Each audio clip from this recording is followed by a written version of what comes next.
So this will allow people to join the room now.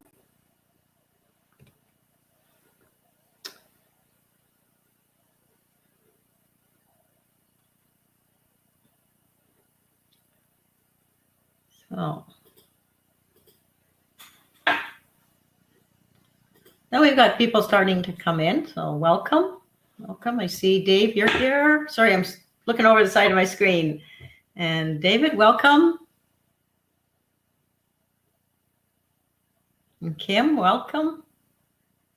Who else have we got? Oh, Stan's here too. Welcome, Stan.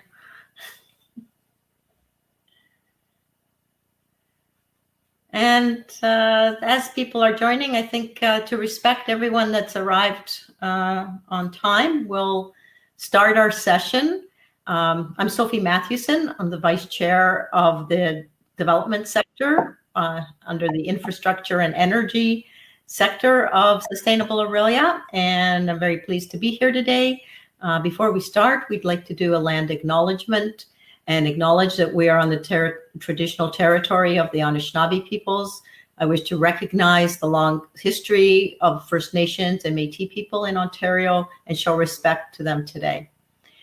I would also like to specifically acknowledge the neighboring communities of Chippewas of Georgian Island, Chippewas of Rama First Nation, and Beausoleil First Nation. And pardon me, that was Georgina Island, and I know better than that. So without further ado, we're very pleased today as Sustainable Orillia to have our presenter Danielle Tisi with us today. Danielle is the principal broker, president, and one of the vice president. No, you're president, right?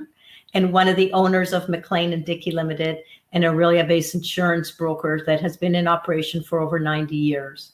Danielle started her career as an insurance broker, first in Waterloo and then in Ottawa, while she completed her university studies at the University of Ottawa, first obtaining her Bachelor of Social Science and then in law. She completed her bar and practiced law for Miller Thomson for several years in the areas of corporate commercial law, having a special focus on insurance law, mergers, and acquisitions.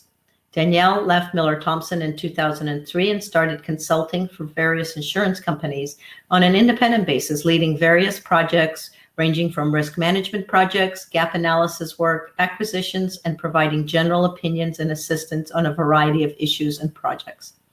In February 2006, Danielle became an owner of McLean Dickey Insurance and permanently relocated herself and her family to Orillia. Since that time, Danielle has integrated herself within the community, working on several charitable causes and foundations within the Orillia area. Since the acquisition in 2006, the McLean and Dickey staff have grown from 13 employees to 60 employees with additional offices in Montreal and Calgary. So from the national headquarters here in Orillia, I will turn over this session to you, Danielle. Thank you so much for joining us. Thanks, Sophie. So, didn't know if you wanted to put the slides up. I will there. I'll turn it over to you now. Great.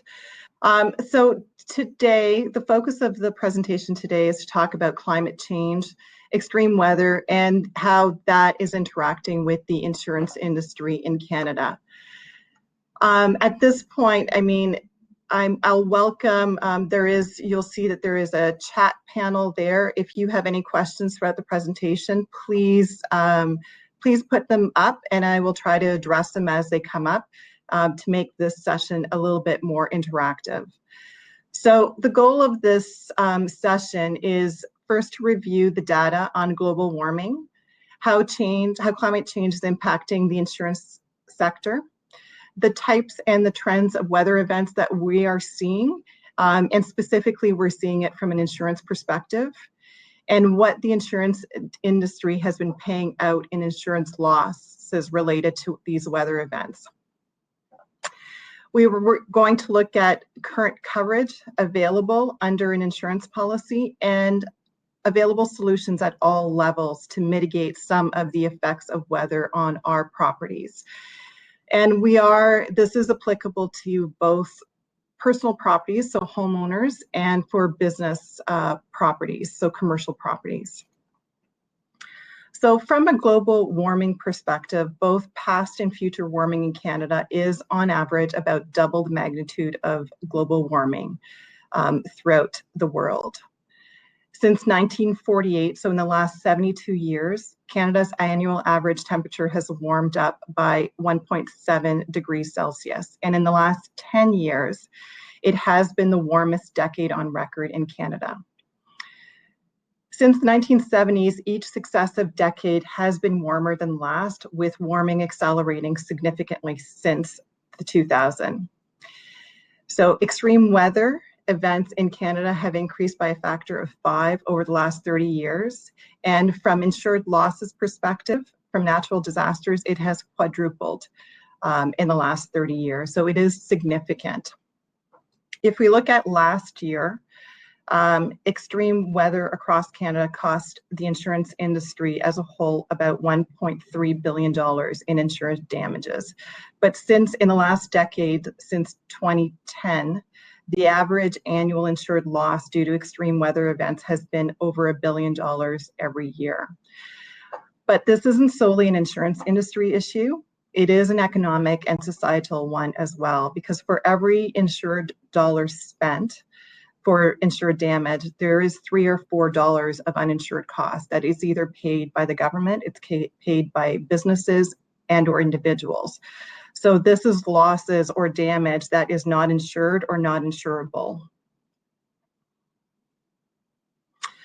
Now, I put up a graph here for everybody to see, and it's a graph of the last 36 years, and it is illustrated in the billions of dollars. And if you look at the early 1980s, you will see that catastrophic losses in Canada were in the, likely in the low millions. And in the last 36 years, it is trending. So on average now, we are seeing, approximately almost $2 billion of losses every year. And you'll see that, obviously there's a few years that spiked. If you go to, 2013, you'll see that that spiked to almost $3 billion. You'll recall that that was related to the floods that happened in Alberta and in Toronto, which I will talk about later. So, there are some spikes in certain years. Obviously, the Fort McMurray years caused some significant damages as well.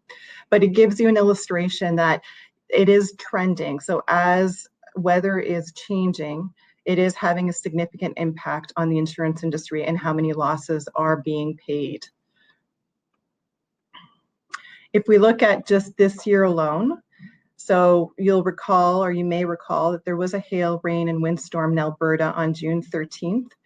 This caused almost $1.2 billion in insured damage. It was the fourth most expensive insured natural disaster in Canada's history. Flooding in Fort McMurray this year in April and May caused more than $228 million in insured damage. And in January in Ontario and Quebec, there was a storm that caused more than $95 million in insured damage. And this was a combination of frozen ground, snow melt, and heavy rain that led to widespread overland flooding, sewer backup, and seepage. Wind damage was also a factor in some areas. So this is what we are seeing more often, is large storms that are potentially happening in the winter months where the ground is frozen. The water is coming at significant downpours. There is potentially snow on roofs, on the structure of roofs, and the water causes either some significant load on structures, and the water that's coming down around, because the ground is frozen, there is nowhere for the water to go. So it is infiltrating our buildings significantly, and this is becoming very common. We're also seeing wildfires. This year, we, obviously saw them in the last few months in the California area in North America. We saw them in Fort McMurray a few years ago. In the last couple of years, we saw it in Northern Ontario, where there were significant fires, and the smoke fog was infiltrating various cities and causing some evacuation. So if you look at the landscape of Canada, its geographic landscape, about 60% of all Canadian cities, towns, settlement, and Indigenous communities have a significant amount of land that interfaces with wildland, and it's therefore at risk of wildfires.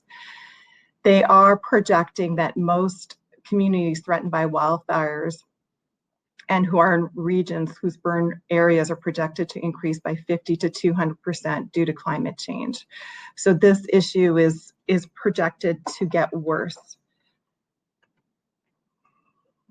Windstorm is another thing that we are seeing. So of the 210 catastrophic events that caused insured damage in the last 34 years, 135 of those, about 64%, had some form of wind component, such as windstorm, tornado, storm, or hurricane. Most of you will recall the May 4th, 2018 windstorm that happened and touched our area. So wind gusts of up to 126 kilometers an hour struck southern Ontario and Quebec, which ended up knocking power to over 600,000 hydro customers and causing over $380 million in insured damage in Ontario and $30 million in Quebec. This was a significant event in Ontario and Quebec. This single event caused many insurance companies in Canada it tested their system. So many of the phone systems, many of their catastrophic response systems were not adequate to respond to this event.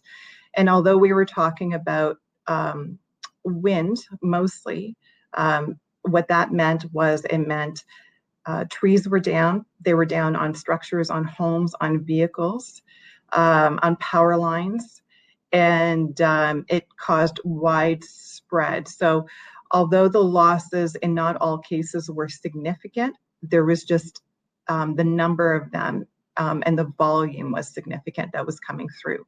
Our brokerage that evening, the Friday evening of May 4th, took hundreds of claims calls in order to service our clients. So as a result of windstorms and the change in the industry and across Canada as far as weather-related changes, the Institute of Catastrophic Loss Reduction and the Standard Council of Canada have released a report of a new national standard for Canada on wind resilience in order to mitigate residential and small building property damage from natural disaster. So they are looking at our construction codes, building codes, and they are making recommendations with respect to structures, roofs, walls, how buildings are attached to foundations in order to try to mitigate damage when the windstorms happen, that there is less damage on our structures. The following is, you'll see this is an actual picture of what was very typical on May 4th, from the May 4th windstorm. Basically, trees were down, they had fallen on structures. We did not, I think in Ontario, we had potentially one casualty, but apart from that, it was mostly buildings that were damaged, fences, furniture, things, and vehicles that were damaged. But this was very typical of what happened that day.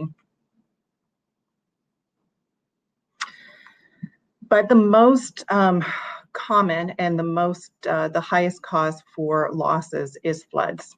So overland flooding costs the Canadian economy more than any other hazard and is the single largest cost to the Disaster Financial Assistance Arrangement Program in Canada. So this is the program where the government helps businesses and homeowners to get back on their feet after there's been a natural disaster such as a flood, and may or may not be insured, may or may not be covered by insurance. So approximately 1.7 million Canadian households, or 19% of Canada's population, are at risk of either riverine flooding or overland flooding. In Canada, the annual cost of flooding is predicted to nearly triple from what is estimated to be in 2010, $2.4 billion US, to reach $6.6 billion US by 2030. And this is if adaptation measures aren't taken. Can you explain And to us what they're- riverine flooding is? So this would be, Sophie, this Right, would be okay. basically rivers rising. So when we're talking about, you'll see that, you know, this would have been what would have happened potentially in the Ottawa area a couple of years ago, Ottawa and Gatineau, where the rivers basically rise to such a point that they were flooding. I think we also had that in the Muskoka areas a couple of years ago.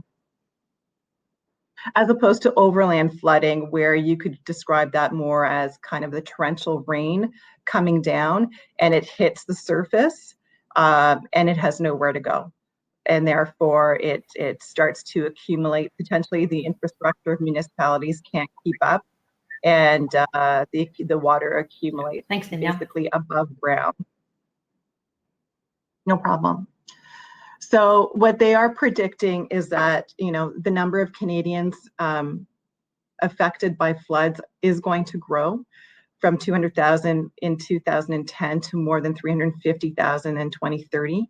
And by 2050, the annual cost could exceed $14 billion US and affect about 431,000 people. But what they are saying is that for every dollar that we spend on flood mitigation, whether it's dikes, berms, or drainage, Canadians could prevent more than $2 in the cost of damage. But floods also have an impact on people's well-being. So following a basement flood, the average household misses 7 person days from work. And 3 years after experiencing a flood, 48% of homeowners remain highly stressed when a major storm hits. So if any of you have ever experienced water in your house, sometimes it is a quick fix, but following that event, people are usually checking more often to see if, you know, the mitigation issues, the repairs are sustaining any, you know, of the following rain events and the melting events kind of thing after when the snow starts melting. So I talked a bit about when we looked at that graph of the floods that were big newsmakers in 2013 for Toronto and Calgary. So in 2013, there was torrential downpours that overwhelmed vast areas of Alberta, forcing about 100,000 people from their homes and causing billions of dollars in damage. And then 3 weeks after that event, we saw in downtown Toronto, they were inundated by more rain in 2 hours than Toronto usually sees in the entire month of July. So the Insurance Bureau of Canada said that these two events constituted the first and the third largest natural insured catastrophe in Canadian history at that time. But these two events are important because they also provoked significant reform in the insurance industry, because at that time in 2013, flooding was not insured under a homeowner's policy. So, and had never been insured. So it was not coverage that you could get as far as flooding coverage. But because of that event, there was significant pressure on insurance companies to find a solution to find coverage. Some insurance companies did cover those types of events under sewer backup, which they weren't. But potentially there was an aspect of sewer backup. But insurance companies took the position after that, that if they were going to get pressured to cover these losses, then they were going to build a product. They were going to charge for it. And after 2014, we saw the introduction over the next couple of years by most insurance companies to offer a flood product of a certain kind. So, I mean, this is a picture of, you know, a typical, this would be obviously a significant event. This was a picture that was taken from the Ottawa, Quebec flood and some of what they experienced there.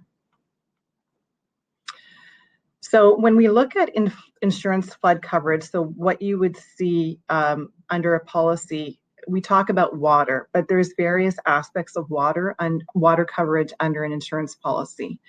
So the two coverages that have been available for decades on an insurance policy is coverage for water damage and sewer backup coverage. But when we talk about water damage, it's described in the policy as sudden and accidental leak from a plumbing supply. So this is where you would see a broken pipe, you would see the dishwasher or the washing machine that lets go, the toilet that is overrunning and overflows. So those would be the typical claims that would come under the water damage coverage. And then you would see sewer backup, which is described as a sudden and accidental backing up or escape of water from sewer, sub pump, or septic system. So these claims are not, you do not want to have these claims because we're not talking usually about clean water or gray water. We're talking about obviously sewer water, which is not a lovely claim to have, obviously. But flood coverage on a personal insurance policy, like I said, has only been available since 2014, 2015. And depending on the insurance company, they all refer to it differently slightly. Some of it refer to them as overland water coverage, surface water coverage, groundwater coverage, or waterproof coverage. And what we're talking about generally, and like I talked about earlier in response to Sophie's question, is that this is related usually to a loss caused by unusual or rapid accumulation or runoff of surface water from any source, including a torrential rainfall, the rising or breaking out, or the overflow of any body of fresh water, or caused by eaves, downspouts, and drains, which enters the home and causes damage. So again, what we are seeing, and when we're seeing the large rainfalls in the winter months, and potentially when it starts to melt, you have the rain that's coming down, you have the meltage from the snow, and the ground is still frozen. So there's nowhere for the water to go.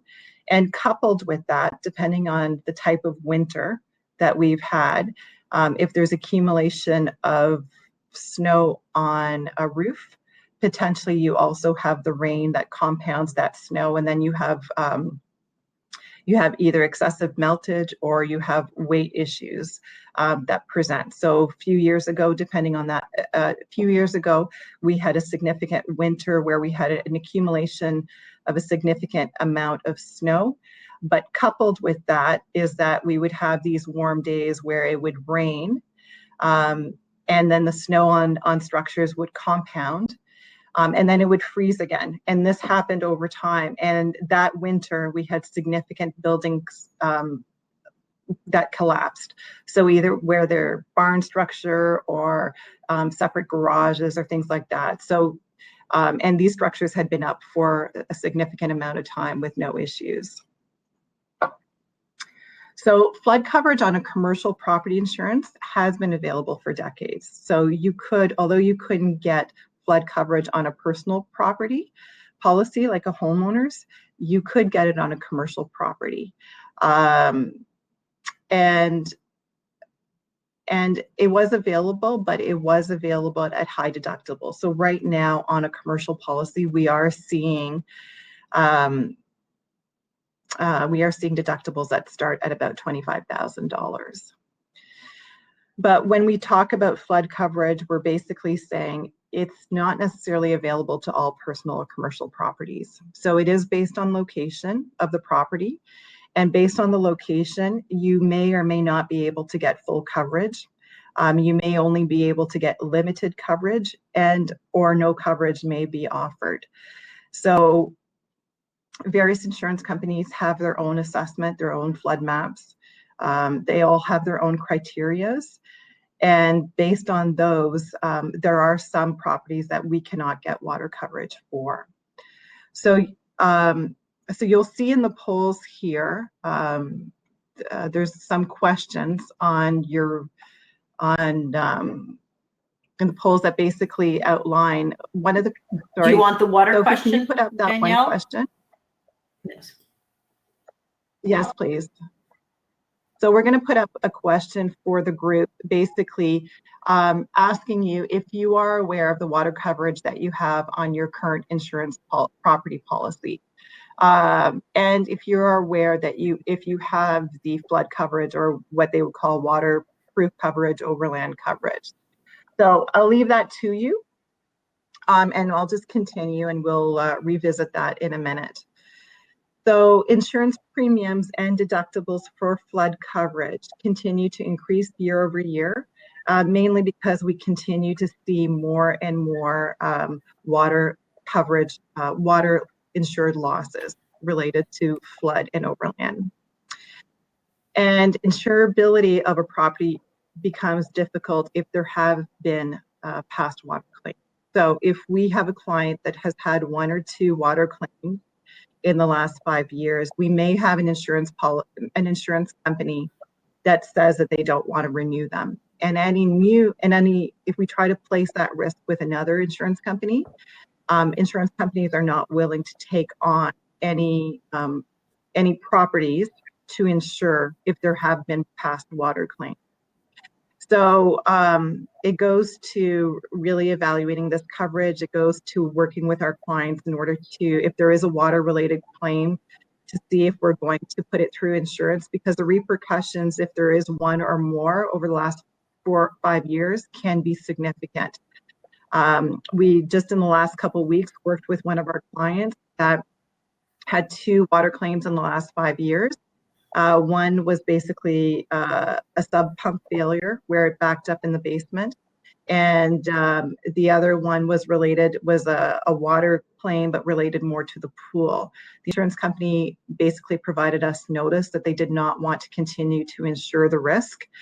But our ability to place it anywhere else has become very limited to get proper coverage at a reasonable rate with proper deductibles. So we went back to the insurance company that client was with, and were able to negotiate to keep the insurance company to stay on. But it meant a higher premium, it meant less coverage, and it meant a deductible of $10,000. So these are the types of things that we are seeing. So if I look at the answers to the poll, about 50% of the respondents here said that they are aware of the water coverage that they have, and 50 basically indicated that they're not aware. So it is something that I would encourage everybody to make sure that they review, because it is what is leading most claims, and it is a coverage that you want to make sure that you have if you have access to it. So there are solutions, that Canada is working on. So they have taken action with 3 flood standards that are currently under development, and they've partnered with the National Research Council, Standard Council of Canada, the Canadian Standards Association, and the Intact Centre on Climate Adaptation at the University of Waterloo. And the Intact Centre has created a few tools.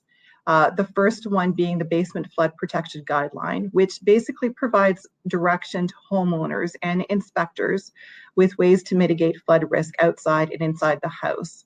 So this has been transformed into a standard. The Intact Centre has also created a flood risk guideline for new community design, which builds adaptation features into newly built communities to limit the risk of future flooding. So this has been transformed into a standard as well. And they have created a flood risk standard for existing communities, which identifies basically practical and cost-effective means to limit flood risk in existing communities. So this safety protocol is currently under development. The center has also created a home flood risk assessment tool, and this helps homeowners identify and mitigate flood risk outside and inside their home. And lastly, Fire Smart Canada has created an app to help homeowners identify and mitigate wildfire fires around their home. And that can be, and you can get that through the App Danielle, Store or I've Google just Play. messaged everyone to let them know that the PDF of your presentation is available in the handout section to download, so they'll have access. They don't have to be writing madly or anything, and have the links available to them. We also have a question for David, if you don't mind me asking you now. And his question is, does having a Yep. backflow check valve in your basement drain lower insurance coverage cost? So with some insurance company, it does provide a discount. So there are a number of insurance companies that provide a discount if you do have a backflow water valve. So it's just depending on your insurance company.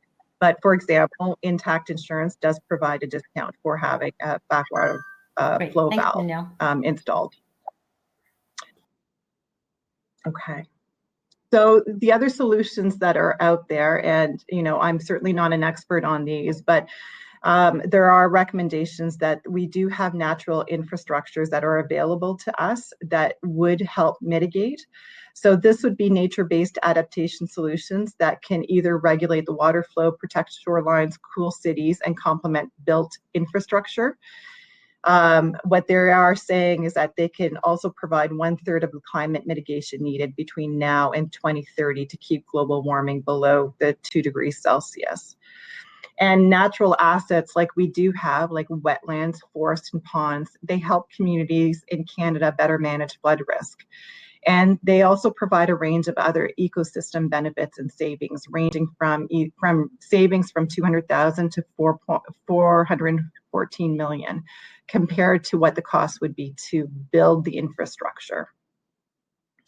So there are also building climate resilient buildings and infrastructure that could save Canada $4.7 billion a year. So these are guidelines that currently exist out there with respect to buildings. And it is said that if those were made mandatory or were followed more consistently, the savings long-term to Canada would be significant, in the range of about $5 billion a year. So there are things as a homeowner that you can also do, or a building owner, in order to mitigate. And some of them are very simple, but they're just not happening on a consistent basis. So this is some of the information that Intact, has provided and has researched. But there are 3 steps from their perspective to cost-effective basement flooding protection. The first one is basically, we'll go through these steps, but it basically goes to maintaining what you've got at least twice a year, to doing some simple upgrades, to doing some more expensive upgrades. So some of the things that you would want to look at as far as maintaining what you've got is to remove the debris from nearest storm drains, clean out, at least twice a year, your eaves troughs, maintain your plumbing fixtures and appliances, and basically check on your sub pump regularly. And finally, clean out your backwater valve. So those are things that you can do to just twice a year, just to try to maintain your own property. There are some simple upgrades depending on your home. This may or may not apply, or your building. So install window well covers. So extend downspouts and sump discharge pipes at least 2 meters from the foundation. Store valuables and hazardous material in watertight containers or remove from basements. So what we are seeing now is that, where there used to be water in a basement 40 years ago compared to today, the main difference is that we are storing much more valuable things in our basements, where 40, 50, 60 years ago, you had a basement that was basically unfinished and just basically a poured concrete basement. Now we are finishing our basements. We're putting 60-inch flat screen TVs. It's becoming another living area, and therefore when water infiltrates the basement, the cost of that claim is significantly more because there's more stuff to replace. But from a storage perspective, if you have an ability to store all of those things in watertight containers as opposed to basically cardboard boxes, it would mitigate some of the damages should water come into your basement. And they also say obstruction to basement floor drains. So depending on where your floor drain is in the basement, to make sure that it's unobstructed. And there are some flood alarms that exist, and there's various systems out there that exist that help to either identify a leak problem, identify a flood problem. We have clients every day that tell us about a new technology, a new piece of hardware, software that exists that they can implement into their house that will either help prevent flooding or alarm them if there is an issue. And the third step that they're saying is that obviously these are more complex upgrades that if you have the ability to do around your home and it is applicable, that they encourage you to do that. So install window wells that sit about 10 to 15 centimeters above ground and upgrade to potentially water resistant windows. Basically, disconnect downspouts, cap foundation drains, and extend downspouts to direct water at least 2 meters from the foundation. So one of the issues that we do have in finding water coverage for some of our clients is that where the slope of the driveway basically goes downwards onto the house. So if like a downward sloping driveway. These are, some of our insurance companies will not offer water coverage, basically flood coverage to these homes. Because from their perspective, it's not a matter of if there's going to be water problems, it's a matter of when. So anything that you can do as far as to direct water away from the home is helping in the mitigation of flood. And the next one speaks to that as well. So correct grading to direct the water at least 2 meters away from your foundation. And if you have an ability to install a backwater valve. And one of the things that we talk about a lot to our clients is that if you do have a sump pump, you should be really investing and into installing a battery backup for your sump pump. So if there is power failure in a bad storm, trees go down on power lines and there is a torrential downpour, your sump pump can continue to work if it's got a battery backup. And that would significantly mitigate some flood damages that could occur at that time. So as we wrap up, before we wrap up, there is another question that we wanted to poll our group. So Sophie, if you can put that up. Okay. Just bear with me. There.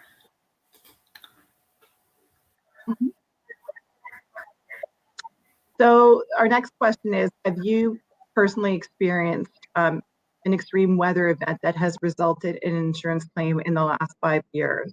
So whether that's wind, whether that's water, if you could respond as I wrap up here. So in conclusion, climate change is continuing to evolve. There are record weather events. They are becoming more and more regular. These weather events are dramatically impacting the insurance sector and having an impact on insurance coverage, its cost, and the availability of that coverage. It is evolving on almost on a quarterly basis. We're seeing insurance company offer coverage, change their underwriting practices, things that they used to insure, they are no longer wanting to insure. So it is continuously evolving. But I think that we all have a part to play in this. So if we want to continue to ensure that comprehensive insurance coverage continues to be available and affordable for our properties, each property owner needs to review and upgrade their properties to attempt to mitigate potential property damage that weather events can cause. So if we look at our poll, there's about 17% indicated that they have experienced extreme weather and 83% indicated that they have not. So which is great. So in conclusion, I'm just going to open that up to any questions or discussions or anything that any of the guests would like to talk to about, if any. Yes, and if anyone would like to speak directly with Danielle, I can unmute you and allow your video. So just type that into the chat and I'll gladly do that for you. In the meantime, Danielle, David has another question, being if you have laundry facilities above grade, do most insurance policies require a drain pan under the washer? So they don't. Most insurance companies don't require a drain pan under the washer. But David, to your question, it's very topical because these are claims where we used to have laundry facilities that were always in the basement. A lot of the new builds and the new designs have a washing facilities, laundry facilities that are either on the main floor or the upper floor. So therefore, when you do have a leakage or there's an issue, it's coming down over a few floors. And in fact, this morning, one of our clients basically reached out. They live in a condominium complex, but their washing machine let go, and so that meant that water came down on a few of the units below, causing significant. So yeah, it's not a requirement. It may evolve that it becomes a requirement, and but it is happening. So as a homeowner or condo unit owner, we would encourage you to use those types of drain pans in order to mitigate any potential water. Thank you, Danielle. A comment from Stan, or a question. Orillia currently seems to be less likely to have flooding events than many other cities. Is that likely to change in the future? So depending on what area we're looking at in Orillia, there are some of our insurance companies that will not offer water coverage to certain areas in Orillia because according to their flood map, they're predicting that there will be some flooding in certain areas in Orillia. So it's not consistent across all of our insurance companies, but there seems to be some indication that we will be subject to it. One of our insurance companies will not offer any flood coverage to any properties in the Atherley area. They're taking the position that it's not a matter of when, according to their data. So, and when you think about insurance coverage, insurance companies are taking on risk. They're accepting to cover a loss if it happens. But if it's from an insurance perspective, if it's a high probability or a certainty that it will happen, insurance companies.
Unfortunately, her screen locked up. Hopefully, we'll give it a minute and see if she gets back in. I hope that the information she's given and shared with us today has been helpful and will cause us all to reflect. I don't think any of us ever thought of, if we're buying a house, to check with insurers first to see even if it is insurable. And when if you think it's never going to happen to you, it probably can. So as I put in the chat earlier, when my mother lived in Etobicoke in Toronto, she had a one-time sewer backup, and the other one, I think it was water coming in through, but not through the walls. But again, in that last flood in 2013 or 14 in Toronto. And at that point, we said, that twice is enough. It's time to move. And that picture you saw earlier with the tree was our house. So I guess we're overachievers in our family and water and wind insurance. And hopefully that doesn't continue. And we hope that none of the rest of you have these issues. But I think Danielle's given us some fantastic tips. And it looks like she isn't joining us back again. So I think we'll end the session now. I thank each of you for attending. today, please take time to look at the other screen. I'm just going to share my screen for a moment and look at the other events that are coming up for Sustainable Orillia Month. We've got one on October 27th, the 29th, and the 29th again, two on the 29th. And I think there's another occurrence of the circular economy one, which should be very interesting to many of us. Twice that day, there's an option in the evening. All the sessions are being recorded. Sorry, not sure if I shared my screen or not there. So we'll, pardon me about that. And anyway, all the events are on sustainableorillia.ca under the events tab, and I believe under the Sustainable Orillia Month tab. All the sessions are being recorded. So you'll be able to encourage you to review the recording, share the handout, and share the link to the recording with anyone. This really impacts most of us. So thank you again so much on behalf of Sustainable Orillia for participating today. Unfortunately, in Danielle's absence, I'm going to thank her for being such an eloquent presenter and knowledgeable presenter. We're very fortunate that she gave us so much of her time today. So thank you. In absentia, thank you very much, Danielle. Thanks, everyone, for attending, and we wish you the best and a great Sustainable Orillia Month. Take care, everyone. Bye-bye.